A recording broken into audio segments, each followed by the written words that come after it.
ఏదైనా అంశంలో గెలుపొంది ఆ గెలుపుతో పలువురికి ఆదర్శంగా నిలవాలి అంటే కఠినమైనటువంటి నీ పోరాటం ఒంటరిగానే సాగాలి. నలుగురికి ఆదర్శవంతమైనటువంటి జీవితం సాగాలి అంటే ఖచ్చితంగా నీ ప్రయత్నం అనేది ఒంటరిగానే మొదలవ్వాలి. నిన్ను నీవు తీర్చిదిద్దుకోవటం, నీకు నీవు తర్పిదినిచ్చుకోవటం, నీ ఆలోచనల్ని నువ్వు విస్తరింప చేసుకోవటం, పలువురికి ఆదర్శవంతంగా ఆప్యాయతగా ఆకర్షించే విధంగా ఉండాలి అంటే మొదటగా నీ లోపల మార్పు మొదలవ్వాలి. నీ లోపల మార్పు మొదలవ్వాలి అంటే నిన్ను నీవు ఒంటరిగానే పరిశీలించుకోవాలి.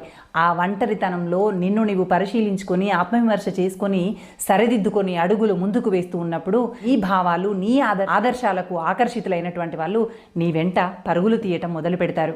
అప్పుడే నీ గెలుపు పలువురికి ఆదర్శంగా నిలుస్తుంది.